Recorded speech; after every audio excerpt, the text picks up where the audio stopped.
स्वागत करता हूँ।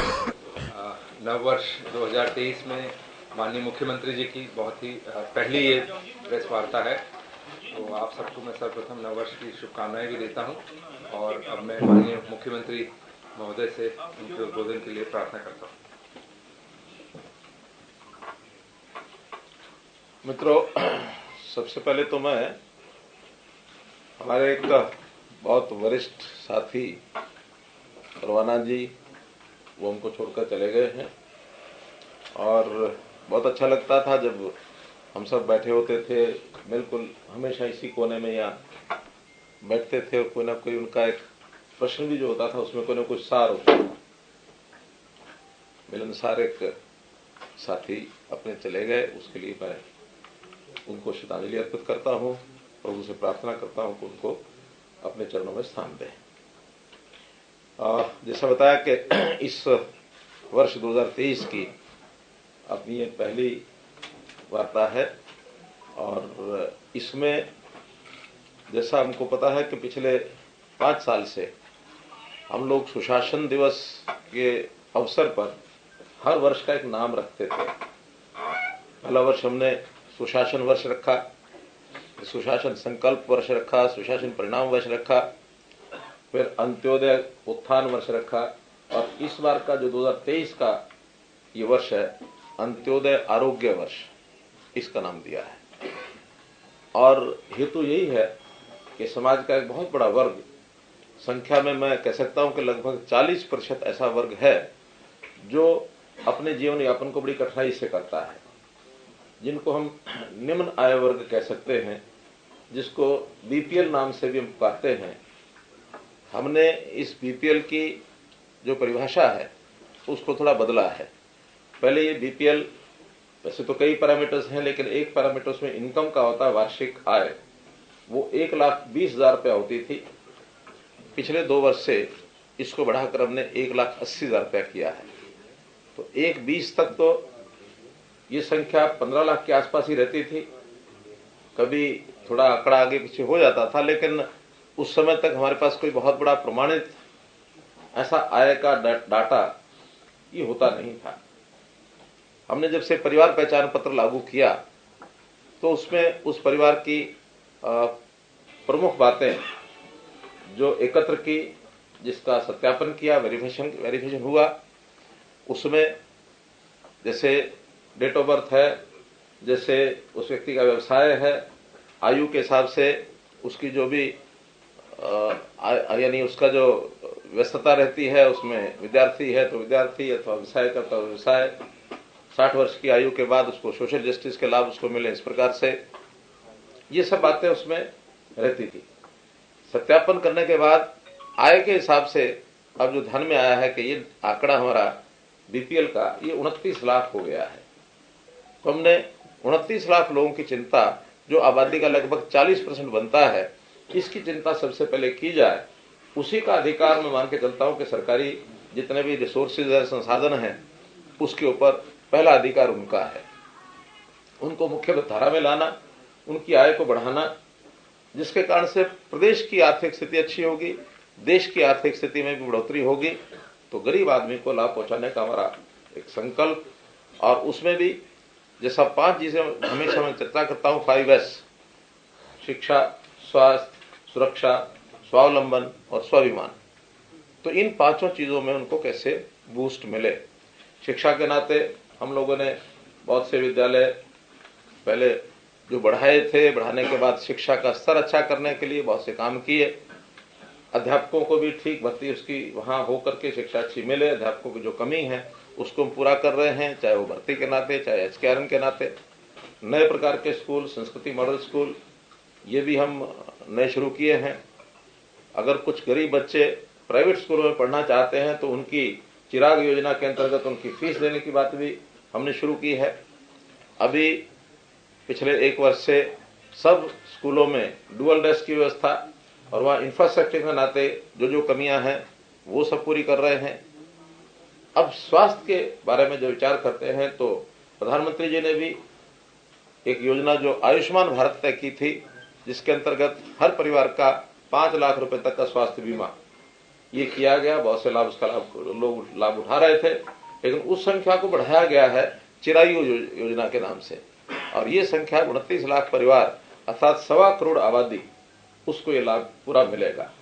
हर ऐसे नागरिक का पहले फेज में 180 तक, दूसरे फेज में उससे आगे भी बढ़ेंगे, उनका एक प्रकार से शारीरिक स्वास्थ्य परीक्षण ये करने की योजना भी बनी है, जिसमें लगभग अभी तक 1 लाख लोगों का और स्वास्थ्य परीक्षण हो चुका है। क्योंकि ये बड़ा काम है, इसके सेंटर्स हमको बढ़ाने पड़ेंगे, साल भर तक ये लगातार चलेगा, तो ये 180 तक की आबादी, इसको सबको हम स्वास्थ्य परीक्षण इसका करा सकेंगे, ताकि जरूरत पड़ने पर वो अपना स्वास्थ्य का एक प्रकार से जांच करा के उसमें कोई आवश्यकता है तो उसका इलाज भी व्यक्ति करा सके। इसी प्रकार लोगों के रोजगार के लिए हर ऐसा परिवार जिसके घर में आय कम है, उसके एक व्यक्ति को रोजगार कैसे दिया जाए, मुख्यमंत्री अंत्योदय उत्थान योजना ये हमने चलाई थी। लगभग 30,000 लोगों को उसके अंतर्गत लोन्स दिए गए हैं। कुछ लोगों की स्किलिंग के माध्यम से उनकी ट्रेनिंग हो रही है ताकि अपना काम वो कर सकें। HKRN जो नया पोर्टल बनाया है, उसमें भी अभी तक 4,000 लोगों को, और जो गरीब परिवार हैं उनको टेम्परेरी एक नौकरी दी गई है। तो ऐसे उनके व्यवसाय के लिए हम सारे काम कर रहे हैं। अब जो इस वर्ष के प्रारंभ में हमने कहा कि इनको सबको, जिनके राशन कार्ड नहीं है, ऐसे परिवारों को राशन कार्ड ऑटोमेटिकली बन जाएगा। तो ऑटोमेटिकली राशन कार्ड बनाने में जब उसका एनालिसिस किया गया तो बहुत ऐसे परिवार हैं जिनको राशन कार्ड पहले से वर्षों से नहीं मिले हैं, और बहुत ऐसे भी हैं जो उस पैरामीटर से बाहर हैं, जो राशन कार्ड का लाभ उठा रहे हैं, पीले राशन कार्ड का, वो वास्तव में अपात्र हैं, जो डिजर्व नहीं करते हैं। ऐसे लोगों के राशन कार्ड काटे भी हैं। क्योंकि ये बड़ी एक्सरसाइज थी, तो इस बड़ी एक्सरसाइज में स्वाभाविक है टेक्निकली या फिर स्वयं लोगों ने जिसका निरीक्षण किया है उसमें से जो एक जिसको कहना चाहिए सर्वे किया है, तो सर्वे में बहुत सी गलतियां रहना स्वाभाविक है। तो जो गलतियां उसमें ध्यान में आई हैं, तो उन गलतियों को ठीक करने के लिए हम जनवरी माह में ऐसे सब लोगों की शिकायतें लेकर के उनकी गलतियां ठीक कर देंगे। ऐसा आज मैंने ADCs की मीटिंग लेकर के और निर्देश दिए हैं, और उन्होंने भी तय किया कि 31 जनवरी तक ये सारी चीजें हम ठीक कर देंगे। उसके लिए 2 टेलीफोन नंबर भी जारी किए गए हैं, और उन टेलीफोन नंबर के ऊपर लोग अपनी शिकायत करा सकते हैं। टेलीफोन नंबर है 1800-180-2087। तो ये जो 11 अंकों का नंबर रहता है, और इसी प्रकार से जो 4 अंकों का एक छोटा नंबर होता है 1967। तो ऐसे ये 2 नंबर प्रचारित किए गए हैं ताकि लोग अपनी शिकायत इस पर दर्ज करा सके, और उनको 15 दिन के अंदर अंदर सोल्यूशन करने के लिए भी आज हमने कह दिया है। किसी कारण से 15 दिन में प्रोसेस पूरी नहीं होती है उस शिकायत को ठीक करने के लिए, तो 15 दिन बाद इस महीने का राशन कार्ड ऑटोमेटिकली उनको मिलेगा। उनको समाचार जाएगा कि आप लोग 15 दिन के अंदर अगर ये समस्या काल नहीं हुआ है तो आप लोग राशन के इस महीने के हकदार हैं, ताकि आगे आने वाले समय में उसकी निस्तारण किया जा सके उसकी कंप्लेंट का। उसके बाद अगर वो श्रेणी में रहता है तो लेगा, और नहीं रहता है तो फिर उसमें से उसका नाम हट जाएगा। जिन लोगों के नए कार्ड बनाए गए हैं वो तो 12 लाख के लगभग परिवार ऐसे हैं, और 12 लाखों को लोगों ने वेतन करने के बाद भी जिनके कार्ड बनते नहीं थे, तो एक साथ एक क्लिक से उनके कार्ड बनाए गए हैं। इतनी बड़ी संख्या में कभी नए कार्ड आज तक नहीं बने, पहली बार ये 12 लाख एक साथ बने हैं। तो इससे लोगों को बहुत एक प्रकार का सुविधा हुई है, बहुत लोग इससे प्रसन्न हैं। जिनके BPL कार्ड कटे हैं उसमें से कई प्रकार हैं, और एक्सक्लूजन के नाते उनको काटा है। 1,32,000 परिवार तो ऐसे निकले हैं जो ITR भरते हैं, इनकम टैक्स रिटर्न भरते हैं। अब इनकम टैक्स रिटर्न भरने वाला स्वाभाविक है कि वो इस रेंज से बाहर है, तभी वो इनकम टैक्स भरता है। हो सकता है वो 2011 में उसकी स्थिति ऐसी नहीं रही होगी, लेकिन 11 साल बीत जाने के बाद कभी किसी ने कटवाया नहीं अपने आप। अब उस डाटा को लिया है तो वो 1,32,000 परिवार, और वो तो ठीक कराने के लिए भी वापस लौटे नहीं है। उनको पता लग गया है कि हम इनकम टैक्स पे ही हैं तो नहीं जाएंगे। इसी प्रकार से सरकारी और अनुबंधित कर्मचारी ऐसे भी उसमें 51,489, 51,500 लगभग ये लोग निकले हैं जो सरकारी नौकरी प्राप्त कर चुके हैं। सरकारी पेंशनर्स 2100 नाम ऐसे हैं जो सरकारी पेंशनर्स निकले हैं। हो सकता है उस समय उन्होंने गलती से बनवा लिया हो, जो आज रिटायर होने के बाद सरकारी पेंशन ले रहे हैं, तो भी पेंशन का तो डाटा मेरे पास आया है। ऐसे परिवारों के भी राशन कार्ड कटे हैं। जिनकी वार्षिक आय सर्वे के बाद 1,80,000 से, अर्थात जो इन श्रेणियों में नहीं है, इसके अलावा जो हैं वो भी 3,44,000 हैं। उसमें जिन लोगों का सर्वे मानव किन्हीं कारण से गलत है तो वो जो शिकायत करेंगे तो उनका दोबारा से सर्वे होगा और फिर उसमें अगर कोई गलती किसी कारण से हुई है तो उसको ठीक किया जाएगा। 2 श्रेणियां ऐसी हैं, औद्योगिक श्रमिक और जो किसानों का फसल प्रोक्योरमेंट का कीमत 4 लाख या इससे ऊपर है। ऐसी 2 श्रेणियों को भी चिन्हित किया है, क्योंकि औद्योगिक श्रेणी के जो भी लोग हैं, ये ठीक है कि उसमें मिनिमम वेजेस ये भी सब तय होते हैं, लेकिन कई जगह मिनिमम वेजेस भी 15,000 नहीं होते, उससे कम होते हैं। और जो लोग 4 लाख रुपए का अपना जिन्स बेचते हैं, उसमें कुछ फसलें तो ऐसी हैं जिनका 1,80,000 इनकम मानी जा सकती है, कुछ ऐसी भी हैं शायद उसमें 1,80,000 नहीं होती होगी। तो ऐसे दोनों लेवल के जो लोग हैं, इनका दोबारा से एक सर्वे कराने की बात हमने कही है। ये दोनों औद्योगिक श्रमिक लगभग 2 लाख हैं और किसानों की जिनकी आय 4 लाख से ज्यादा आय नहीं है, जिनकी बिक्री 4 लाख से ज्यादा हुई है, ये ज्यादा नहीं है, ये भी 7,000 है। तो ऐसे ये 2,05,000 कुल परिवार ऐसे हैं जिनका दोबारा से सर्वे होकर के और उनकी आय का और एक फिक्स किया जाएगा कितनी उनकी आय है। बिजली बिल की खपत जिन परिवारों का, यानी ऐसा एक स्टडी है जो पावर डिपार्टमेंट की क्या बल्कि कुछ और रिसर्च जो करते हैं ऐसे लोगों की एक हमने ली है राय, तो 5% किसी भी व्यक्ति की इनकम वो बिजली के घरेलू बिल में उसका खर्च होता है। इसका अर्थ यह है कि 1,80,000 में 5% 9,000, साल में 9,000 रुपए से ज्यादा जिसका बिल आता है, ऐसे लोगों को भी 1,80 मान करके और उसमें से एक्सक्लूड किया है। अर्थात जिसका लगभग साल का कोई लगभग 250-300 यूनिट ऐसा बनेगा, 750 रुपया महीने का बनता है, तो 750 का मतलब है 250-300 यूनिट वो कोई हिसाब लगा करके इस लिमिट से ज्यादा जिनका बिल आता है वो भी 15,000 रुपए से ज्यादा सैलरी में उसको यानी इनकम में डाल करके मान करके उनको भी बाहर किया है। ऐसे परिवार हैं 2,27,000। फिर तीसरी इसमें श्रेणी जो है ITR, औद्योगिक श्रमिक, बिजली बिल, सरकारी, किसान, पेंशन, सभी ये लोग हैं, ऐसे 9,60,000 हैं। इन 9,60,000 की शिकायतें 15 दिन के अंदर अगर हल नहीं होती हैं तो उनको जनवरी के महीने का भी राशन मिलेगा। आगे फिर उसको बहुत जल्दी ये पूरा करने का काम हमने किया है। तो ये एक मुख्य रूप से जो आज आपको मुझे बताना था। हम लोगों ने हर सावधानी बरती है कि किसी के साथ ऐसे ही गलत ढंग से यानी किसी का राशन कार्ड न कटे। यानी गलत नहीं है हम, गलती होना स्वाभाविक है, गलती तो वो कहता है टू एयर इज ह्यूमन, गलती तो हो जाती है, लेकिन गलत मंशा नहीं है। मंशा यही है गरीब है उसको मिले, जो ठीक थोड़ा अपने लेवल पर पहुंच गया है उसको वो नहीं भी मिलता तो उसका हिसाब किया जा सकता है। क्योंकि मैंने हिसाब लगाया कि जो बीपीएल परिवार में आते हैं उनको मुख्य रूप से अगर ज्यादा महीने में राशन का अगर 20 किलो में एवरेज लगाते हैं तो 500 रुपये महीने का ये लाभ है, यानी लगभग 6,000 रुपया साल का ये लाभ होता है। इसके अलावा कुछ स्कॉलरशिप्स आदि भी हकदार वो होता है। पेंशन तो ओल्ड एज पेंशन है, पति पत्नी की आय अगर 2 लाख से ऊपर है तो नहीं मिलेगी, उससे नीचे अगर होगी तो मिलेगी, लेकिन उसका पारिवारिक इनकम के साथ संबंध नहीं है। वो पति पत्नी की दोनों की आय वो 2 लाख से नीचे रहनी चाहिए तो फिर उनको मिलती है।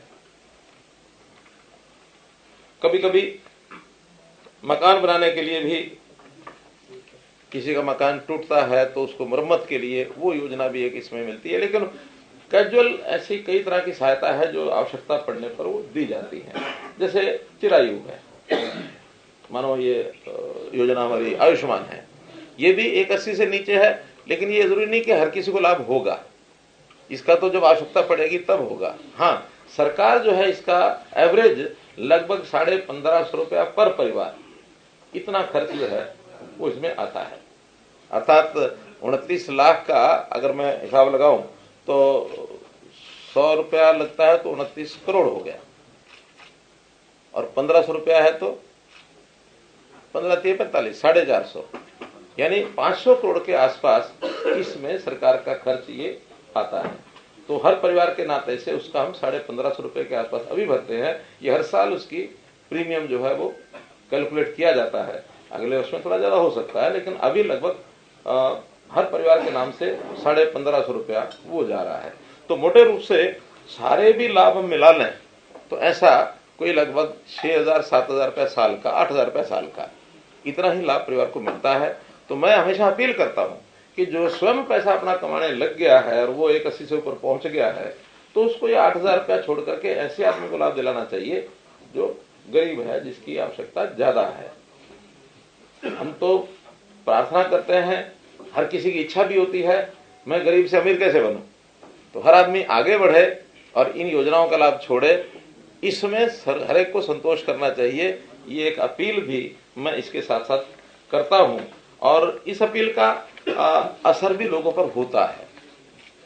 कुछ ऐसे भी आह्वान मैंने किया था, अगर किसी का गलत बीपीएल बन गया है 81 से नीचे, तो वो अपने आप आकर के सरेंडर भी करे। अभी ज्यादा तो नहीं, 8-10 केस ऐसे आए हैं कि जिन्होंने सरेंडर किया है कि हमारी इनकम तो इससे ज्यादा है, आपके असेसमेंट में 81 आ रही है, हमारी इनकम ज्यादा है। लेकिन गलतियां भी हैं। उन गलतियों में छोटे बच्चों के सामने भी उनका व्यवसाय लिख दिया गया, ये सरकारी कर्मचारी है, या छोटे बच्चे की इनकम लाख रुपया साल की है, 2 लाख की साल की है। तो ऐसी गलतियां होती हैं, वो गलतियों को ठीक करने के लिए हो सकता है कई लोग अपना व्यवसाय बच्चों के नाम पे करते हैं तो एंट्री तो बन जाएगी, हो सकता है। आपकी बात अगर ध्यान करें तो छोटे बच्चों के नाम से, जैसे मानो बैंक में अकाउंट खुलवा दिया बच्चे के पैदा होते ही, और किसी के पास पैसा है तो उसने उसके नाम की एफडी करा दी। अब एफडी कराएगा तो 6-7% तो ब्याज बैंक का मिलता ही है। 1 करोड़ की एफडी में 7 लाख रुपए साल का मिल जाएगा। बिजनेस भी करते हैं सर, फर्म बना बच्चों के नाम से ना, गार्डन कंपनियां बना लेते हैं। हाँ, वो बच्चों के नाम पे लोग करते हैं। चलिए, लेकिन हमारा तो कहना कि जो वास्तव में गरीब है उसका हक नहीं मारा जाना चाहिए, और जो अमीर है वो अगर बाहर निकलता है तो कोई बात नहीं है, वो उसके ऊपर प्रभु की कृपा है, वो और आगे बढ़े, यही हमारे लिए हमारी उसके लिए एक जिसको कह सकता हूं कि कामना है, प्रार्थना है। हमेशा कोई बीपीएल है तो बीपीएल बना रहे, ये तो कोई इच्छा नहीं है किसी की भी। बीपीएल कैसे एपीएल बने, हमारी बीपीएल की संख्या घटती जाए तब हमारे प्रदेश की प्रगति है।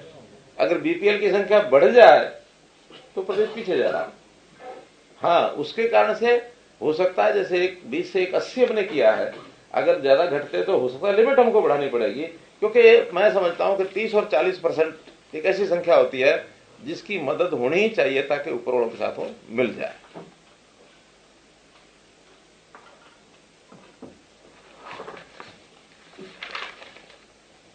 मित्रों, एक विषय जो बार बार आता है, बेरोजगारी। अब हम तो जो कि अपना सत्यापित डाटा ये अपने पास रखते हैं, और इस सत्यापित डाटा में आज भी एक क्लिक से जब हम ये निकालते हैं कि इस समय जिन्होंने अपने आप को बेरोजगार डिक्लेयर किया है तो वो 6.5 लाख के आसपास लोग हैं। अब आप कहेंगे कि जो फॉर्म भराए जाते हैं ज्यादा भरते हैं, वो इसलिए भरते हैं कि हर आदमी अपने छोटे काम में तो लगा ही रहता है, लेकिन बाद में उसको लगता है कि मैं पढ़ा लिखा हूं, मुझे सरकारी नौकरी मिलनी चाहिए। प्राइवेट नौकरी करने वाले भी सरकारी नौकरी के लिए इच्छा करते हैं, लालयित रहते हैं। या ग्रुप डी की नौकरी करने वाला पढ़ा लिखा है, उसको लगता है मुझे सी में आना है, तो सी के लिए फॉर्म भरेगा। सी वाला भी अगर बी की नौकरी निकलती है तो बी के अंदर फॉर्म भरेगा, अपने आप को प्रमोट करने के लिए। एक विषय। दूसरा, ये हमारा सारा आंकड़ा हमारे प्रदेश का, लेकिन सरकारी नौकरी में प्रदेश से बाहर के लोगों को भी अप्लाई करना उनके लिए भी यानी कर सकते हैं, कोई मनाही नहीं है, ऑप्शन है। तो बहुत ऐसे आसपास के प्रदेश के लोग भी उसमें आकर के अप्लाई करते हैं। वो उत्तर प्रदेश के हो सकते हैं, वो राजस्थान के हो सकते हैं, वो पंजाब के हो सकते हैं, हिमाचल के हो सकते हैं, दिल्ली के हो सकते हैं। हर किसी को सरकारी नौकरी का लालच होता है। अब ये अलग बात है कि हमने उसमें मेरिट के ऊपर करने का एक जो नियम है वो बहुत सख्त बनाया कि हमारे यहाँ मेरिट के बिना कोई नौकरी पाएगा नहीं। उसमें से थोड़ा जो कमजोर बच्चे हैं वो डिस्करेज तो हो गए हैं कि अब ऐसे नहीं भरते हैं। पहले तो हर कोई आके भरता था, रास्ते ढूंढता था, तो रास्ते सारे बंद हो गए हैं। अब हम तो बल्कि इसके लिए जो कमजोर बच्चा है किन्हीं कारण से पीछे रह गया पढ़ाई में, अब वो खाली रहे सारी उम्र, ऐसा नहीं है, उसको भी व्यवसाय मिले, इसके लिए स्किलिंग के काम ये हमने शुरू कर दिए हैं। और स्किल यूनिवर्सिटी के माध्यम से बहुत से इंडस्ट्री को भी हमने ऑनलाइन लिया है, ताकि वो लोग उनके साथ समझौता करके और कुछ जो उनकी आवश्यकता है उसकी स्किलिंग उन सेंटर्स में हो जाए। सर्टिफिकेशन हमारा जो विश्वकर्मा कौशल विश्वविद्यालय वो सर्टिफिकेट देगा, फैकल्टी भी वो देंगे, पढ़ाई भी वो कराएंगे, और बाद में उनकी प्लेसमेंट उसी इंडस्ट्री में हो जाए। ऐसे 50 के लगभग बड़ी इंडस्ट्री के साथ भी हमारे इस स्किल यूनिवर्सिटी ने समझौते किए हैं। और इसके अलावा भी स्किलिंग के जगह जगह कोर्सेज बन रहे हैं, बढ़ रहे हैं, और जिस प्रकार की स्किलिंग की आवश्यकता है, बहुत बड़े यानी स्किल की जो संख्या है ये लगभग वैसे तो 8000 की सूची है जिस प्रकार के स्किल्स सिखाए जा सकते हैं, लेकिन अलग अलग प्रकार के छोटे बड़े हैं। हम हरियाणा में भी लगभग 1500 स्किल्स तक ऐसा पहुंच चुके हैं कि इन स्किल्स के लिए और कोई ना कोई कराई जाए सिखलाई। तो ये सारा काम भी हम कर रहे हैं। तो बेरोजगारी वास्तव में जो CMI और ये सारा बार बार मैं कह चुका हूं, अपनी ओर से ही कह रहा हूं कि हमेशा कभी 28% तो कभी 35% तो कभी 32%। एक समय ऐसा भी था जब 2017 में इन्होंने 2% भी कहा था कि हरियाणा में बेरोजगारी दर 2% है। अब कब 2 हो जाती है और कब एक ही महीने के बाद 38 से और 27 पर आ जाती है। उनके खिलाफ कोई कार्रवाई करी नहीं पिछले 5 मेरी इतनी कार्रवाई कि मैं आप लोगों को बताता हूं, आप आगे बता देते हैं, लोगों को पता लग गया है। और वो सरकार को ये सरकार के ऊपर बदनाम कर रहे हैं सरकार से। अगर ये मैं कहता हूं जनता ठीक से समझ जाए, ये जो करें इनको उल्टा पड़ेगा। यानी जनता जिस बात को समझ जाती है, या तो जनता की भाषा ये बोलेंगे और जनता की भाषा ये नहीं बोलेंगे तो जनता इनको छोड़ेगी, और उनको जनता छोड़ दे तो हम भी चाहते हैं।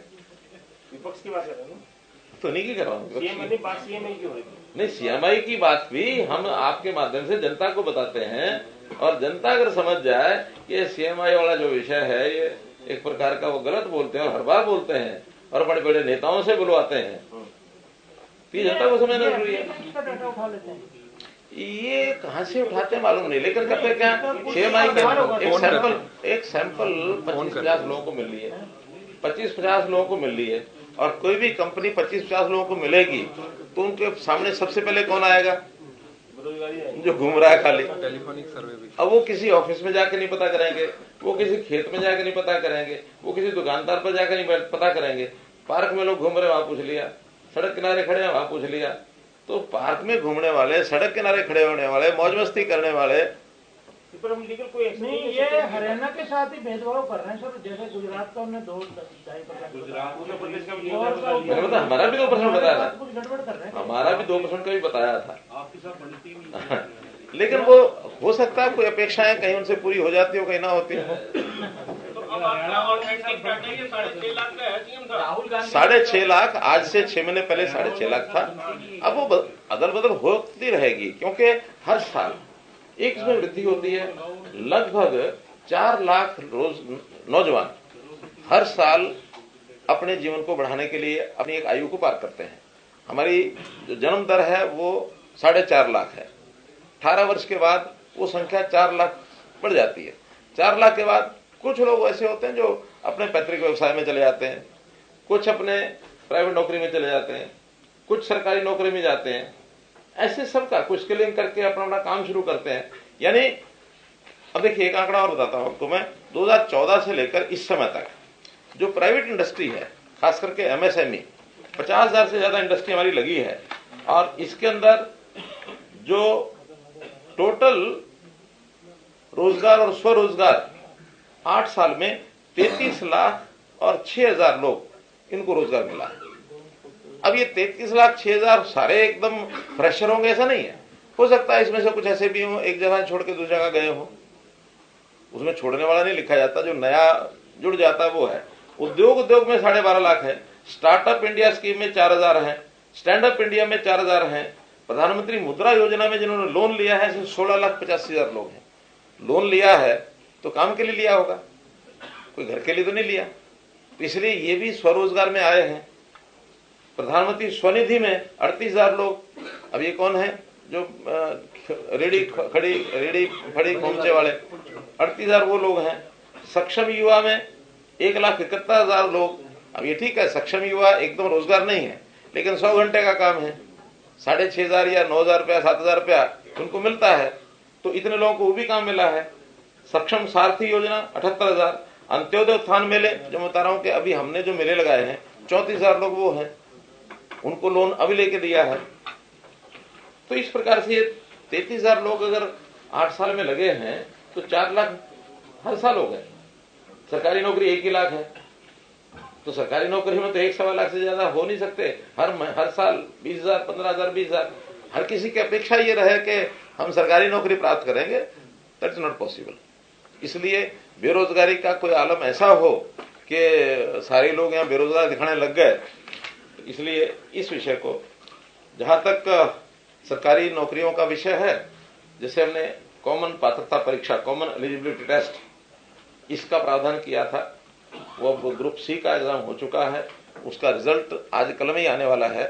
रिजल्ट में कंपनी ने जो हमें मैसेज हमने पूछा है कि भी कब आप घोषित करेंगे, तो उन्होंने कहा कि हमारा रिजल्ट जो परीक्षा का होता है वो तो तैयार है। अब उसमें कुछ आंकड़ा उन्होंने हमारे से मांगा हुआ है कि रिजर्वेशन जिनकी कैटेगरीज की है उनके कौन कौन से रोल नंबर हैं, और उसमें भी कुछ उनका पिछला जो बैकलॉग होता है उसके हिसाब से हमको उसकी थोड़ा निश्चित करना होता है कि भी कौन से वर्ग के ज्यादा जाएंगे, कौन से कम जाएंगे, एक्स सर्विसमैन है तो कौन से होंगे, स्पोर्ट्स पर्सन है तो कौन से होंगे। वो सारा डाटा उनको उपलब्ध करा दिया है, और मुझे लगता है 1 आध दिन में सारा करके और वेबसाइट पर डालेंगे। हर कोई अपना नंबर देख करके कि कौन एलिजिबल हो गया है, यानी 50% और 40% की 2 कंडीशन है वो एक उसमें डालेंगे। हाँ, सोशियो इकोनॉमिक वो भी हमको उनको देना है कि जो 5% मार्क्स सोशियो इकोनॉमिक जो जिसका जो पात्र है वो उनको देंगे, ताकि उसमें जुड़ करके फिर मेरिट बनेगी, और उस मेरिट में इसके तुरंत बाद एडवर्टाइजमेंट ग्रुप सी की निकलेगी। सी की एडवर्टाइजमेंट के लगभग 30,000 तो रिक्वेशन डिपार्टमेंट के पास आ गई है, 6,000 पुलिस की है, 36,000, और उस समय तक 1,000-2,000 बढ़ जाएगी। तो इस प्रकार से लगभग 36 और 40 के बीच में ये नौकरियां ग्रुप सी की अगले टीजीटी के अलग है, हाँ टीजीटी के अलग है, बिल्कुल ठीक है। तो 36-43 इसी साल में हो जाएंगे। ग्रुप सी के इस पात्रता में से वो अगला जो रिजल्ट है उसी में से यानी परीक्षा हो जाएगी। फिर है ग्रुप डी। ग्रुप डी की भी एडवर्टाइजमेंट कभी भी निकल सकती है, क्योंकि उसमें रिक्वेशन लगभग सबकी जा चुकी है। हम चाहते हैं कि ग्रुप सी की नौकरियां घोषित होने के बाद और ग्रुप डी का सीईटी हो, ताकि ये लोग दोबारा से जो सी में चुने जाएंगे, यानी जिनकी सिलेक्शन हो जाएगी, वो उनमें परीक्षा के लिए ना जाए। वरना हर किसी की इच्छा होती है पता नहीं सी में मिले ना मिले, डी में भी चले जाओ। तो कम से कम ये जो 30 से 40 या 40-45 हजार जो नौकरियां लग जाएंगी, इनको फिर सी में परीक्षा देने की दोबारा जरूरत नहीं है। बाकी लोग दोबारा देंगे। 3 साल के लिए ये जो कॉमन पात्रता परीक्षा है, ये उसी एक बार परीक्षा में उनको लगातार वो रह सकते हैं।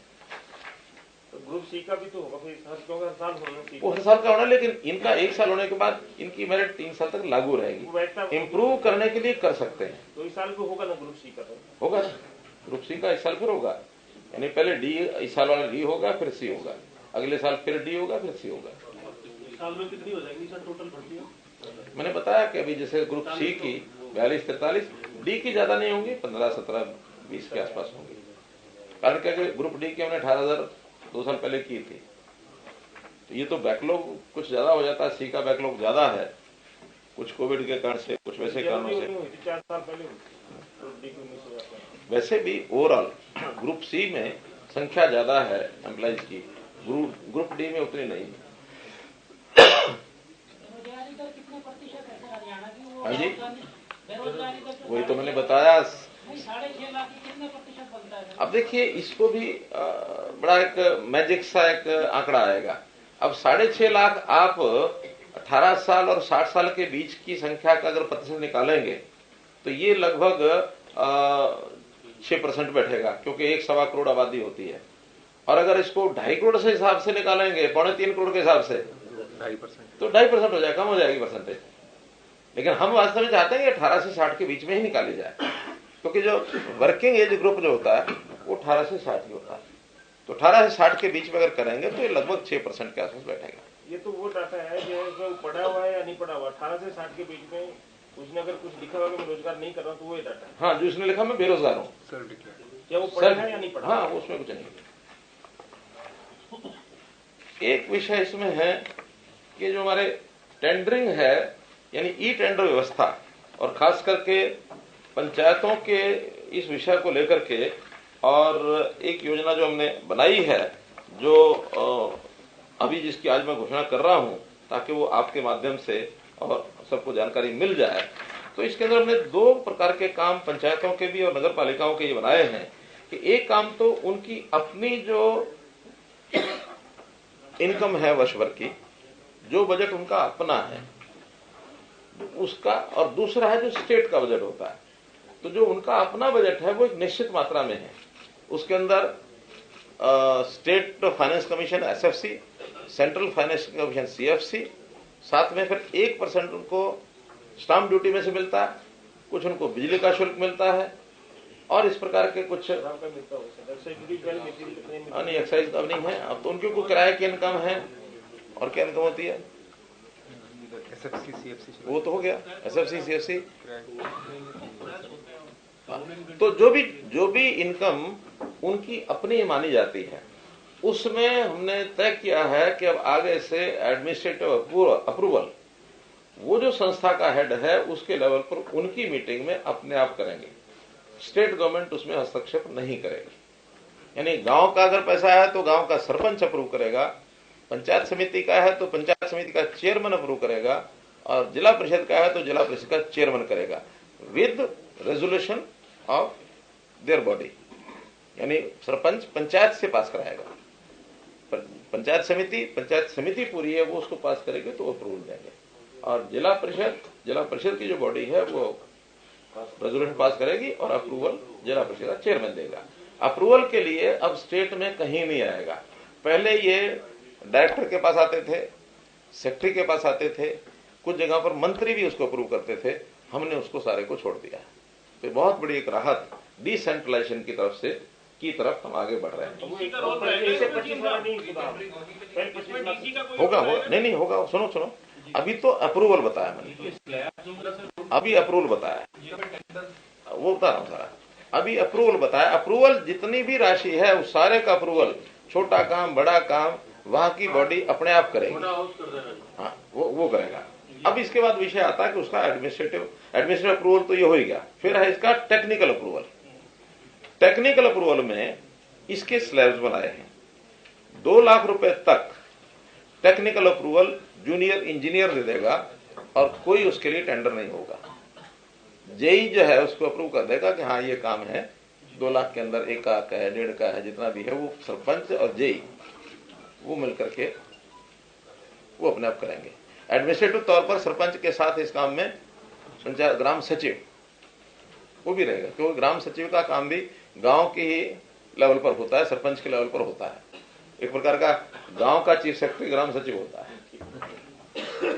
और 2 लाख से लेकर 25 लाख तक इसका टेक्निकल अप्रूवल SDO देगा। इसमें भी स्टेट का कोई रोल नहीं रहेगा। SDO वो भी पंचायती राज का होता है, पंचायतों का होता है, वहीं रहेगा, उनके साथ ही जाएगा। लेकिन ये टेंडरिंग से होगा, अप्रूवल देने के बाद ये टेंडरिंग से होगा। शॉर्ट टर्म टेंडर होंगे, शॉर्ट टर्म टेंडर में वही स्थानीय टेंडर जो हैं लोगों को मिल जाए, उसकी क्लासिफिकेशन की गई है। ये जो HEW पोर्टल है, HEWP, इसमें हर एक एरिया के जो टेंडर हैं, डिस्ट्रिक्ट वाले वो डिस्ट्रिक्ट में करेंगे, जो छोटे टेंडर हैं एक सीमा से आगे बड़े टेंडर्स को सबके लिए खोला जाएगा, फिर कहीं का भी आए। लेकिन 2 लाख से 25 लाख ये जिले के जितने भी कंट्रैक्टर हैं उनकी बड़ी संख्या होती है, और सब लोकल करते भी रहते हैं। इसमें नए लोग भी आ सकते हैं। जो पहले कंडीशन लगाई गई थी कि इसका इतना होना चाहिए, उसकी कैपिटल होनी चाहिए, इतना काम का एक्सपीरियंस होना चाहिए, 3 साल पुराना होना चाहिए, तो नए लोगों को उसमें एंट्री नहीं मिलती है। हाँ, पुराना आदमी केवल एक अपना वो लिख के देगा कि हाँ इस काम को करने में उसके पास जो एम्प्लॉइज हैं, उसका जो इंजीनियरिंग डिपार्टमेंट है उसमें क्वालिफाइड आदमी है, क्योंकि बिना क्वालिफाइड आदमी के तो आदमी 10 लाख का काम भी तब भी नहीं कर पाएगा। उसके लिए उसको क्वालिफाइड आदमी रखना जरूरी होगा, वो उसकी ही लेवल पर ये सारी चीजें होंगी। और 25 लाख से 1 करोड़ इसकी टेक्निकल अप्रूवल एक्शन देगा। एक्शन भी उस जिले में ही रहता है, जिले से बाहर नहीं होता है। तो अप टू 1 करोड़। बहुत गांव तो ऐसे हैं जो 1 करोड़ से बड़ा काम कराते ही नहीं है, क्योंकि इससे बड़े कामों का ना कोई बजट है ना कोई ऐसे काम होते हैं, वो तो बाकी डिपार्टमेंट अपना कराते हैं। गांव के काम तो गली है, नाली है, सर कोई वहाँ तालाब है या कोई छोटा मोटा ग्राम पंचायत के जो काम होते हैं वो इससे बड़े नहीं होते हैं। फिर भी कोई बड़े बड़े गांव हैं, सपोज 10,000, 15,000, 20,000 की आबादी के, तो वहां 1 करोड़ से 2.5 करोड़ ये एससी करेगा और 2.5 करोड़ से ऊपर ये चीफ इंजीनियर करेगा एडमिनिस्ट्रेटिव अप्रूवल। लेकिन एडमिनिस्ट्रेटिव अप्रूवल तो वहीं देगा, technical approval chief engineer level तक भी बहुत बड़े काम है वो जाएंगे। कुछ गांव के अंदर एफडीज होती हैं, जमीन एक्वायर होगी उनकी, कोई भी इनकम आई तो कहीं 10 करोड़, कहीं 20 करोड़, कहीं 50 करोड़, इसमें अप टू 50 लाख ये डिप्टी कमिश्नर उनकी एप्लीकेशन पर अपने आप रिलीज कर सकता है, साल का एक बार, साल में एक बार 50 लाख। इससे ज्यादा कराना होगा तो फिर डिप्टी कमिश्नर स्टेट में भेजेगा कि किसी गांव में एक साथ वो पैसा निकाल करके बिना किसी जरूरत के ऐसे ही ना लगा दें, है वो उसी गांव का, लेकिन हर साल 50 लाख, या अगर ज्यादा बड़ी एफडी है तो अप टू 10%। मानो 5 करोड़ से ऊपर अगर है तो 10%, 10 करोड़ तो 1 करोड़, 20 करोड़ तो 2 crore, 10% whichever is higher, 50 lakh और 10% विच एवर इज हायर, इतना वो हर साल गांव में लगा सकता है। उसका एडमिनिस्ट्रेटिव अप्रूवल भी वो देंगे, बाकी सारा काम भी वो करेंगे। इससे 10% से ज्यादा अगर करना होगा तो अगेन स्टेट से परमिशन वो लेंगे।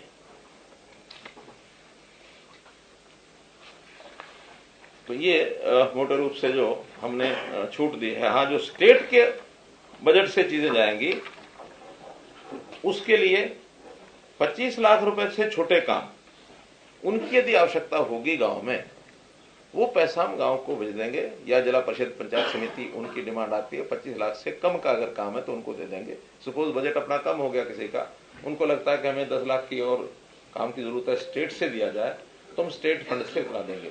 25 लाख से ज्यादा अगर कोई काम की डिमांड करेंगे वो फिर स्टेट का ग्राम विकास मंत्रालय जो है, रूरल डेवलपमेंट डिपार्टमेंट, वो फिर डिपार्टमेंटल काम यहाँ से उसके जो स्टेट के सिस्टम होते हैं उसमें से जाएगा। उसकी अप्रूवल भी डायरेक्टर करेगा, डायरेक्टर के बाद बड़ा काम होगा तो सेक्रेटरी करेगा। जैसे 25 लाख से 1 करोड़, इसको तो डायरेक्टर को दिया एडमिनिस्ट्रेटिव अप्रूवल और सैंक्शन एक्शन करेगा। 1 करोड़ से 2.5 करोड़ सेक्रेटरी एडमिनिस्ट्रेटिव अप्रूवल देंगे और एससी जो है वो उसको टेक्निकल अप्रूवल करेंगे।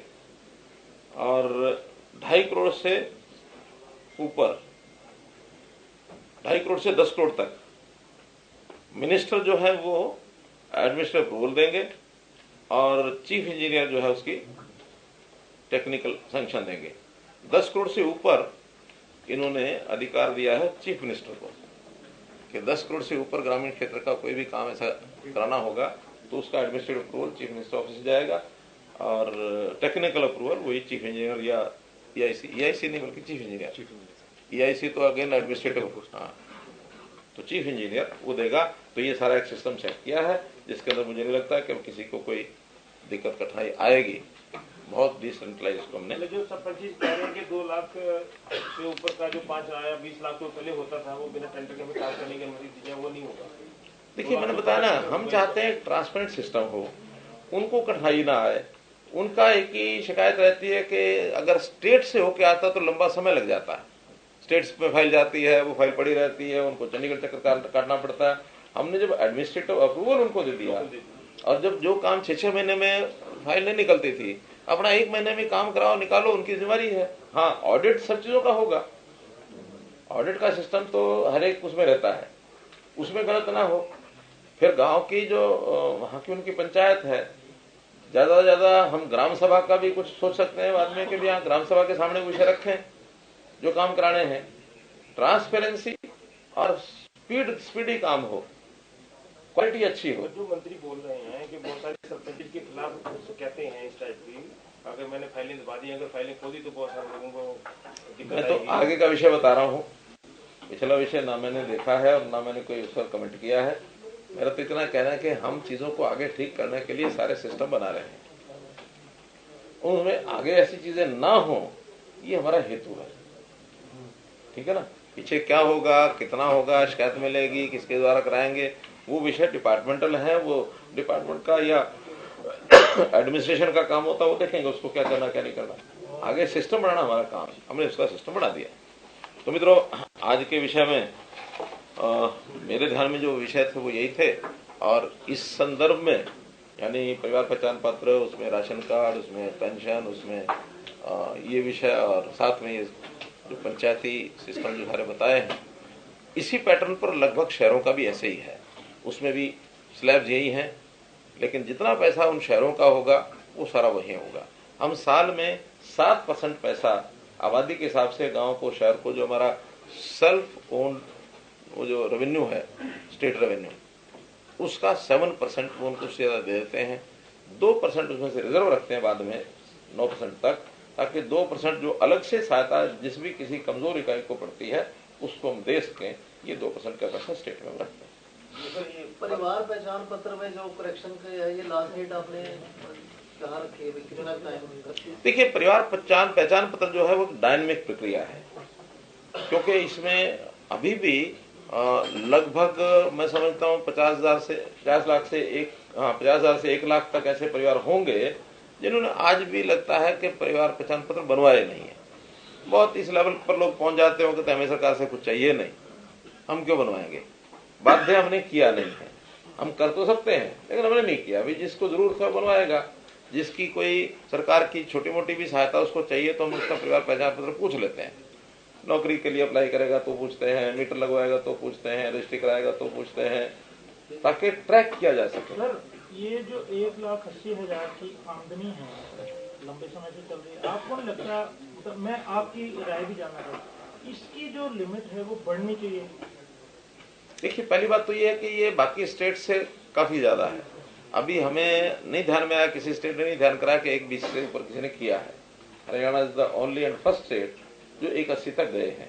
एक दूसरा, हमेशा गरीबी और अमीरी ये कोई कंपैरेटिव टर्म होती है, एब्सोल्यूट टर्म नहीं होती है। और कंपैरेटिव टर्म में ये माना जाता है कि आप सरकार के नाते से 1/3 पॉपुलेशन का यानी अपने जिम्मे लेके चलो कि उनकी सहायता करते रहो। हाँ, जब ये सहायता देने के बाद इनकी कैटेगरी बढ़ जाती है और 1/3 से नीचे रह जाते हैं बीपीएल के लोग, फिर उसकी लिमिट बढ़ाएंगे। आज तो मैंने बताया कि 40% है 29 लाख परिवार। जैसे जैसे प्राइस इंडेक्स को देखें तो 180 एक प्राइस इंडेक्स मैंने बताया ना कि अब 180 से ऊपर हम दे भी क्या रहे हैं, हम 5-6 हजार रुपया साल का दे रहे हैं, तो 5-6-8 हजार रुपया वो उस 180 से ऊपर वाला अपना खर्च कर सकता है, दिक्कत नहीं है। लेकिन जिसकी इनकम ही 25,000 रुपया 50,000 रुपया साल की है, सहायता उसको देनी है। राहुल गांधी पीछे एक तो सर ये आपने क्लियर कर दिया, 2 सवाल थे। एक तो बेरोजगारी पे तो आपने क्लियर कर दिया, दूसरा जो हुड्डा साहब कहता है कि कर सरकार लगातार जारी है, वो आपका पूछना चाहते हैं। देखिए, मैं पिछली प्रेस कॉन्फ्रेंस में बता चुका हूँ और मैं सेशन में बता चुका हूँ, उनके आंकड़े कैसे भूल जाते हैं वो। बल्कि विधानसभा में बोला है, कहीं बाहर बोला है, विधानसभा में बोला होता तो प्रिविलेज मोशन चल जाती। मैंने तो इसलिए बोला कि बाहर वो मीडिया बोल के आए हैं, मेरा ऑथेंटिक है। 5 लाख 4 लाख 15,000 करोड़ रुपया उन्होंने बोला। और बल्कि उसमें बाद में एक और मेरे पास कोई फिगर आया है। हाँ, फिगर क्या आया है कि सरकार का पैसा कंपनियों में लगा हुआ है। किसमें? ये जो सारी जितनी कंपनियां उसमें इक्विटी है, और वो इक्विटी को भी क्या कि पावर डिपार्टमेंट है, पावर डिपार्टमेंट के पास हमारा 35 या 40,000 करोड़ रुपया इक्विटी है। अब वो इक्विटी दिखाएंगे तो एक प्रकार का सरकार की इक्विटी है, देखा जाए तो इक्विटी देनदारी होती है। तो उनको पावर कंपनियों को ये दिखा करके ये 45,000 रुपया पावर कंपनियों ने लोन देना है और उस 45,000 को भी जोड़ दिया। एक सवाल और था जी। हाँ, अब तो सारा कुछ आपने बता दिया, अब बात चली मंत्री संदीप सिंह का भी स्पष्ट कर दो ये विभाग के बारे में क्या निकला है जी?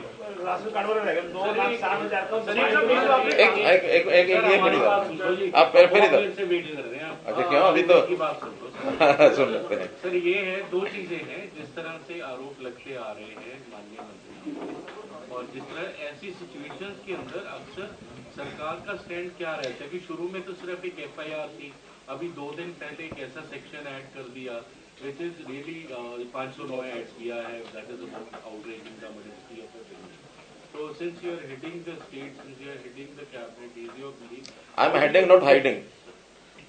I am heading, not hiding.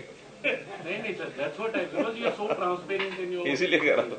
Ji. Sir उस लड़की ने कोर्ट में इल्जाम भी लगाया कि हरियाणा गवर्नमेंट जो है प्रोटेक्ट कर रही है संदीप सिंह को 3 जुलाई। देखिए, कोई भी स्टेटमेंट देने को भी अगर प्रोटेक्शन माना जाए तो मैं उसमें कुछ कह नहीं सकता। एक स्टेटमेंट मैंने पहले दी थी, वही आज फिर दे रहा हूँ। किसी के खिलाफ किसी के द्वारा आरोप लगा देना और उसके कारण से FIR लिखा जाना, ये किसी भी व्यक्ति को दोषी सिद्ध नहीं करता। दोषी सिद्ध करने के लिए अगला एक सिस्टम होता है, वो होता है इन्वेस्टिगेशन। इन्वेस्टिगेशन में पुलिस इन्वेस्टिगेट कर रही है, उन्होंने उस लड़की को भी बुलाया है, अच्छी लंबी 7-8 घंटे की इंटरोगेशन हुई। संदीप सिंह को भी बुलाया है, कल 7.5 घंटे की इंटरोगेशन उनकी भी हुई। उन्होंने अपना विषय रख दिया है, देखा जाए तो अब दोनों की इतनी लंबी इन्वेस्टिगेशन के बाद कोई नया फैक्ट उनके सामने आएगा तो दोबारा बुला के पूछेंगे, और नया फैक्ट नहीं आएगा तो उनका एनालिसिस जो होगा वो पब्लिकली बताएंगे, नहीं पब्लिकली बताएंगे तो चार्जशीट करेंगे, कोर्ट में देंगे। तो एक प्रोसेस है ये। सर मंत्री पद पर रहते हुए लगता है कि फेयर इंक्वायरी हो जाएगी? मंत्री पद को स्पोर्ट्स के नाते से लोगों को ये कहा उन्होंने, बल्कि लड़की ने भी कहा कि जब तक ये स्पोर्ट्स मिनिस्टर हैं तब तक मैं जो है और कोई बयान नहीं दूंगी। हमने कहा कि स्पोर्ट्स मिनिस्टर अगर नहीं रहेंगे तो स्पोर्ट्स मिनिस्टर के लिए उन्होंने कह दिया कि मैं जब तक ये दूध का दूध पानी का पानी नहीं होता तब तक मैं स्पोर्ट्स मिनिस्टर नहीं रहूंगा। लेकिन मिनिस्टर रखना कि नहीं रखना ये उसमें से कहीं नहीं निकलता है। He is still a minister. Printing and stationery department उनकी मिनिस्ट्री उनके पास है। एक मिनिस्टर होने के बाद कोई प्रभाव का कोई ऐसा विषय नहीं होता, उस डिपार्टमेंट में हो रहता है। मॉरल ग्राउंड में अगर कोई आदमी लगता है कि मेरे से गलती हो गई तब मॉरल ग्राउंड काम आता है। जो आदमी कहता है कि मेरी कोई गलती नहीं है, ये सब झूठ है, मिथ्या है, ये तो उनकी स्टेटमेंट है, मैं नहीं कह रहा। अब इस मेरी बात को कहने के बाद भी कल को ये विषय आएगा कि CM इज प्रोटेक्टिंग। आपसे मिले तो नहीं मुझे कभी नहीं ना मेरी कोई लड़की से बात हुई है, ना मेरी कोई मंत्री से बात हुई है। मंत्री जी को मैंने मैसेज जरूर भेजा कि अब आपको अपने डिपार्टमेंट का जाकर काम करना चाहिए। SIT को लेकर हरियाणा पुलिस ने भी SIT इसमें गठित की है, उसका क्या औचित्य है सर और क्या मकसद होगा? देखिए, जो मेरी जानकारी है, मेरी जो जानकारी है, जिस दिन ये प्रेस कॉन्फ्रेंस हुई है उस प्रेस कॉन्फ्रेंस के बाद मंत्री ने स्वयं होकर के DGP को एक पत्र लिखा कि मेरे खिलाफ एक षड्यंत्र ऐसा रचा जा रहा है और एक इस प्रकार की प्रेस कॉन्फ्रेंस की जा रही है और वो भी एक पॉलिटिकल पार्टी के ऑफिस में की जा रही है। तो कहीं ना कहीं उनकी ग्रीवेंस उस पॉलिटिकल विषय को लेकर के ज्यादा है कि इसके पीछे कोई ना कोई एक षड्यंत्र हो सकता है, तो इसकी जांच कराई जाए। अब चूंकि डिपार्टमेंट हरियाणा का है और वो खिलाड़ी कोच हरियाणा सरकार में एम्प्लॉई है, ये मंत्री हैं और पॉलिटिकल पार्टी भी हरियाणा की है, तो इस प्रकार के विषयों को लेकर के उस SIT ने अपनी कोई जांच जरूर की है। मुझे जो पता लगा है कि लोगों को बुला करके उनको पूछा है, रिपोर्ट कोई दी नहीं है, दी होगी तो DGP साहब के पास होगी, हमको उसका पता नहीं है।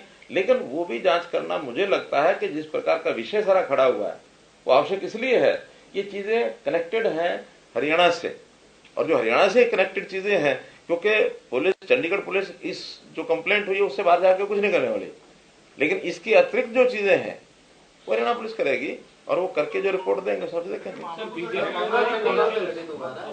नहीं, ये नहीं, उन्होंने तो ये कहा कि एक पॉलिटिकल पार्टी ने, उन्होंने घटना का कोई ना उल्लेख है ना उसके अंदर कोई चर्चा है। एक पॉलिटिकल पार्टी के ऑफिस में पार्टी पे कार्रवाई हो सकती है जी इस तरह तो वो तो छानबीन जब होगी कुल मिला के हरियाणा पुलिस ये जांच कर लेगी इसमें कोई राजनीतिक षड्यंत्र तो नहीं आप करेंगे। सीएम साहब आपने कहा कि परिवार जो सर्विस लगाने की रिपोर्ट थी वो भी कॉन्फिडेंशियल लीक की थी। It is breach of basically the oath as it is alleged. देखिए इस विषय की कोई जानकारी कोई होगी तो आपको बताएंगे, लेकिन एक जो जानकारी मुझे है कि उसका सिलेक्शन हो गया था मई में।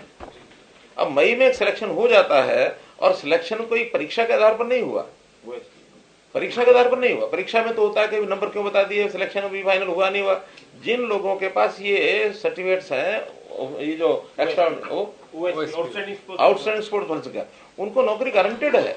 और गारंटेड नौकरी में कोई भी बता सकता है। मान लो कल को हमारा ये जो चोपड़ा है, नीरज चोपड़ा, और उसको ओलंपिक में गोल्ड मेडल लेके आ गया है वो, तो उसकी क्लास 1 की नौकरी तय है। वो किसी भी डिपार्टमेंट में लगेगी नौकरी तो बता ही दिया जाएगा। हाँ, अपॉइंटमेंट लेटर उसको पहले मिले, बाद में मिले, जब मिले, ये गारंटेड है। तो गारंटेड नौकरी में बताने में कोई ब्रिज नहीं। जांच में साफ होकर आने के बाद क्या संदीप सिंह को ये जो महकमा है खिलाफ सिफारिश करेंगे कि उनका महकमा में वापस? देखिए उस समय क्या होगा, ये जांच से पहले कोई विषय बताने की आवश्यकता है। जब कंप्लीट होगा अगर मगर थोड़ी होता है। सीएम साहब आपने परिवार पहचान पत्र में एक बात की, आपने कहा कि किसान जो है सर, आपने कहा कि परिवार पहचान पत्र और ये जो कार्ड जो बने बीपीएल, इसमें आपने कहा कि कुछ किसान जो है उनके आप दोबारा से आए, उनके कितने वो सर्वे आप करवाएंगे और देखेंगे कि उनकी 4 लाख रुपए तक की उनकी फसल सर उसमें अगर कोई किसान क्रेडिट कार्ड बनवाए हुए, किसान क्रेडिट कार्ड जिसके पास है, अंडर लिमिट जो सरकार बैंक कर्ज देता है 6% पे 7% पे, वो किसान कर्जा लिए हुए है, तो वो उसका कर्जा क्या उसमें उसकी आमदनी में डिडक्ट होगा या उसकी? नहीं, निश्चित। बल्कि इसके एक और भी बता रहा हूँ। किसान 2 प्रकार के हैं। एक किसान है जिनकी अपनी जमीन है, स्वाभाविक है उनकी इनकम ज्यादा होगी। जिसने किसान ने कॉन्ट्रैक्ट पर जमीन ली है, यानी ठेके पर ली है, ठेके वाले को 50,000 रुपया 40,000 रुपया एकड़ का पहले देना पड़ता है। तो उसकी उस जो हुई है, उसकी हुई है, सेल हुई है प्रोडक्ट की, उसका जो रिसीट है उसमें से वो कटेगा। तो जैसे वो कटेगा तो ऐसा कर्ज भी कटेगा। ये तो नेट इनकम जो होती है उसका आंकलन होता है। अगर नेट इनकम सारी को इनकम मान लेते तो 180 करते, 4 लाख क्यों करते? तो ये माना जा रहा है कि 4 लाख में से 2,20,000 जो है वो उसके खर्चे होंगे, 180 उसकी इनकम होगी। लेकिन ये पहली बार किया है, हो सकता है इसको रिवाइज करने के बाद, वो तो जो फील्ड का सर्वे आएगा तो रिवाइज करने के बाद हो सकता है इसको बदलना पड़े। तो ये 9 लाख जो 60,000 कटे हैं, हमने सर्वे के सभी का कराना है, उन जो हमारे नहीं, इनकम टैक्स ITR वालों का सर्वे क्यों कराना है? उनकी जरूरत नहीं है। हाँ, तो जो भी श्रमिक और जो किसान होगी, अब जो सरकारी कर्मचारी है उनका क्यों कराना? गवर्नमेंट पेंशनर है क्यों कराना? जो जिनका डाटा फ्लक्चुएट हो सकता है किन्हीं भी कारणों से, या एकदम कोई जिसको डेफिनेट नहीं कह सकते, तो उसके कारण से उनका सर्वे करा के दर्ज कराएंगे। हमने एडीसी को ये भी कह दिया है कि बहुत सख्त होने की जरूरत नहीं है, बी लिबरल। ऐसा नहीं है कि अभी हम तीर चलाते हैं। पेंशन स्कीम को लेकर कई कर्मचारी जो है वो लामबंद हो रहे हैं। हिमाचल में भी इलेक्शंस हुए, एक बड़ा मुद्दा वहाँ पर रहा। उसके बाद ऐसा लगता है कि हरियाणा पे और ज्यादा। हमारे पास इस प्रकार का भी विषय अभी सोचा नहीं हमने, सोचेंगे उसका क्या सिस्टम बनेगा बताएंगे। राहुल गांधी की यात्रा के बारे में क्या कहेंगे? वो खाली बदन जी घूम रहे हैं, कल एक बयान भी उन्होंने दिया कि मैं कहता हूँ उनको कपड़े पहनने का अवसर मिले तो कपड़े पहन लें। सारी उम्र खाली बदन अगर चलते रहेंगे तो बहुत बेकारी हो जाएगी। एक सर वो ये कह रहे हैं सीएम साहब, उन्होंने कहा कि बीजेपी तो धक्के से पूजा करवा रही है, पुजारियों की पार्टी है, हम तपस्वी लोग हैं। चलिए अब इस पर क्या कमेंट करेंगे।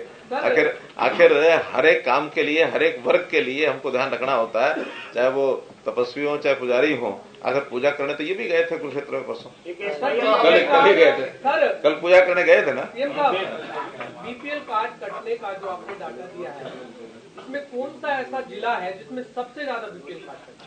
इसमें फरीदाबाद में जो शिकायतें आई, क्योंकि जो औद्योगिक लेबर के नाते से एक वहां से जो हमें मिला था डाटा, 38,000 परिवार ऐसे हैं जिनका व्यक्ति वो औद्योगिक लेबर में इस आय से ज्यादा क्रॉस करके और नौकरी कर रहा है।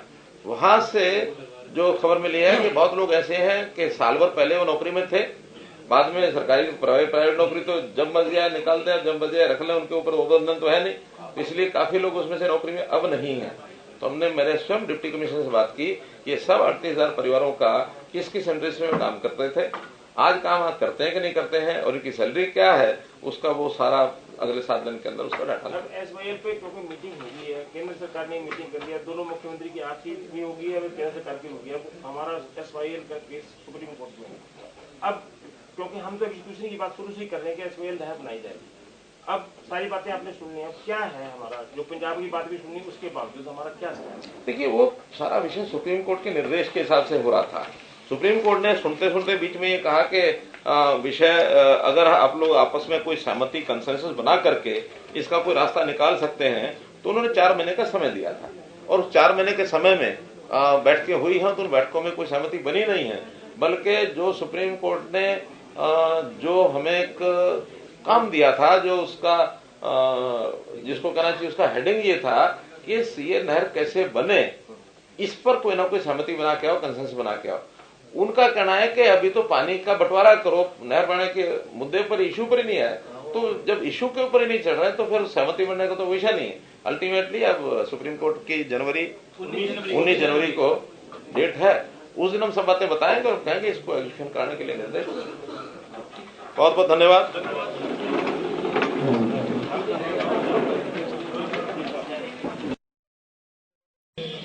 तो सीएम मनोहर लाल को आपने सुना, कई अहम विषयों को लेकर सीएम ने बातचीत की है।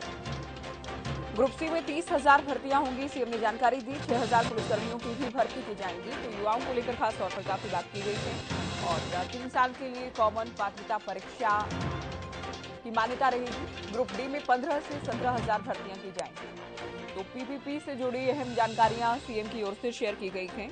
ये बड़ी खबर आपको बता दें, पीपीपी को लेकर समीक्षा बैठक, और बैठक के बाद ये पहला मौका रहा जब नए साल की शुरुआत में सीएम की ओर से प्रेस वार्ता की गई है। मीडिया से मुखातिब हुए बीपीएल परिवारों को लेकर सीएम बात कर रहे थे। बीपीएल परिवारों को आगे बढ़ाने, उनको आर्थिक तौर पर सक्षम बनाना हमारी प्राथमिकता है, इस पर फोकस है। 5S के तहत परिवारों की मजबूती पर हम काम कर रहे हैं।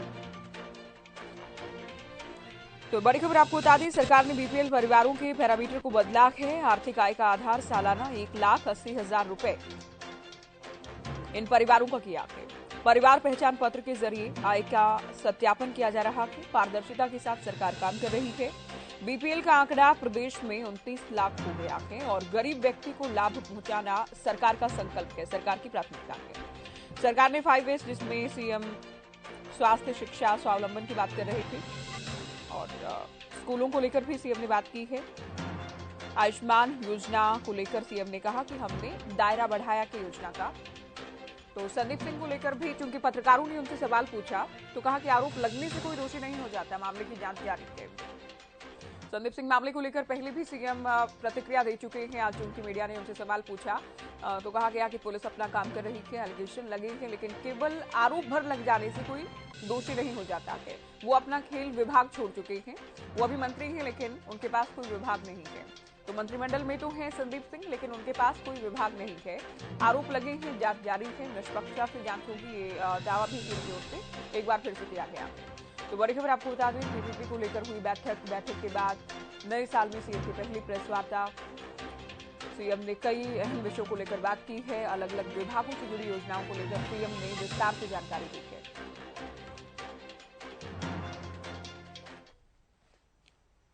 कि समाज का एक बहुत बड़ा वर्ग, संख्या में मैं कह सकता हूं कि लगभग 40% ऐसा वर्ग है जो अपने जीवन यापन को बड़ी कठिनाई से करता है, जिनको हम निम्न आय वर्ग कह सकते हैं, जिसको बीपीएल नाम से भी हम कहते हैं। हमने इस बीपीएल की जो परिभाषा है उसको थोड़ा बदला है। पहले ये बीपीएल, वैसे तो कई पैरामीटर्स हैं, लेकिन एक पैरामीटर उसमें इनकम का होता है, वार्षिक आय, वो 1,20,000 रुपया होती थी। पिछले 2 वर्ष से इसको बढ़ाकर हमने 1,80,000 रुपया किया है। तो 1,20 तक तो ये संख्या 15 लाख के आसपास ही रहती थी। कभी थोड़ा आंकड़ा आगे पीछे हो जाता था, लेकिन उस समय तक हमारे पास कोई बहुत बड़ा प्रमाणित ऐसा आय का डाटा ये होता नहीं था। हमने जब से परिवार पहचान पत्र लागू किया तो उसमें उस परिवार की प्रमुख बातें जो एकत्र की, जिसका सत्यापन किया, वेरिफिकेशन हुआ, उसमें जैसे डेट ऑफ बर्थ है, जैसे उस व्यक्ति का व्यवसाय है, आयु के हिसाब से उसकी जो भी यानी उसका जो व्यस्तता रहती है, उसमें विद्यार्थी है तो विद्यार्थी अथवा व्यवसाय करता है व्यवसाय, 60 वर्ष की आयु के बाद उसको सोशल जस्टिस के लाभ उसको मिले, इस प्रकार से ये सब बातें उसमें रहती थी। सत्यापन करने के बाद आय के हिसाब से अब जो ध्यान में आया है कि ये आंकड़ा हमारा बीपीएल का ये 29 लाख हो गया है। तो हमने 29 लाख लोगों की चिंता, जो आबादी का लगभग 40% बनता है, इसकी चिंता सबसे पहले की जाए। उसी का अधिकार मैं मान के चलता हूं कि सरकारी जितने भी रिसोर्सेज है, संसाधन हैं, उसके ऊपर पहला अधिकार उनका है। उनको मुख्य धारा में लाना, उनकी आय को बढ़ाना, जिसके कारण से प्रदेश की आर्थिक स्थिति अच्छी होगी, देश की आर्थिक स्थिति में भी बढ़ोतरी होगी। तो गरीब आदमी को लाभ पहुंचाने का हमारा एक संकल्प, और उसमें भी जैसा 5 चीजें हमेशा मैं चर्चा करता हूं, 5S, शिक्षा, स्वास्थ्य, सुरक्षा, स्वावलंबन और स्वाभिमान। तो इन 5 चीजों में उनको कैसे बूस्ट मिले। शिक्षा के नाते हम लोगों ने बहुत से विद्यालय पहले जो बढ़ाए थे, बढ़ाने के बाद शिक्षा का स्तर अच्छा करने के लिए बहुत से काम किए। अध्यापकों को भी ठीक भर्ती उसकी वहां होकर के शिक्षा अच्छी मिले, अध्यापकों की जो कमी है उसको हम पूरा कर रहे हैं, चाहे वो भर्ती के नाते, चाहे HKRN के नाते। नए प्रकार के स्कूल, संस्कृति मॉडल स्कूल, ये भी हम नए शुरू किए हैं। अगर कुछ गरीब बच्चे प्राइवेट स्कूलों में पढ़ना चाहते हैं तो उनकी चिराग योजना के अंतर्गत उनकी फीस देने की बात भी हमने शुरू की है। अभी पिछले 1 वर्ष से सब स्कूलों में डुअल डेस्क की व्यवस्था और वहाँ इंफ्रास्ट्रक्चर के नाते जो जो कमियां हैं वो सब पूरी कर रहे हैं। अब स्वास्थ्य के बारे में जो विचार करते हैं तो प्रधानमंत्री जी ने भी एक योजना जो आयुष्मान भारत तय की थी, जिसके अंतर्गत हर परिवार का 5 लाख रुपए तक का स्वास्थ्य बीमा ये किया गया। बहुत से लाभ उसका लोग लाभ उठा रहे थे, लेकिन उस संख्या को बढ़ाया गया है चिरायु योजना के नाम से, और ये संख्या 29 लाख परिवार अर्थात 1.25 करोड़ आबादी, उसको ये लाभ पूरा मिलेगा। हर ऐसे नागरिक का पहले फेज में 180 तक, दूसरे फेज में उससे आगे भी बढ़ेंगे, उनका एक प्रकार से शारीरिक स्वास्थ्य परीक्षण ये करने की योजना भी बनी है, जिसमें लगभग अभी तक 1 लाख लोगों का और स्वास्थ्य परीक्षण हो चुका है।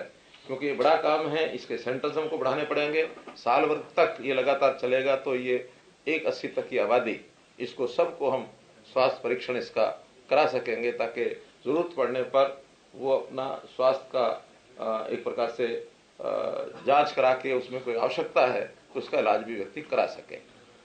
इसी प्रकार लोगों के रोजगार के लिए हर ऐसा परिवार जिसके घर में आय कम है, उसके एक व्यक्ति को रोजगार कैसे दिया जाए, मुख्यमंत्री अंत्योदय उत्थान योजना ये हमने चलाई थी। लगभग 30,000 लोगों को उसके अंतर्गत लोन्स दिए गए हैं। कुछ लोगों की स्किलिंग के माध्यम से उनकी ट्रेनिंग हो रही है ताकि अपना काम वो कर सकें। HKRN जो नया पोर्टल बनाया है, उसमें भी अभी तक 4,000 लोगों को और जो गरीब परिवार हैं उनको टेम्परेरी एक नौकरी दी गई है।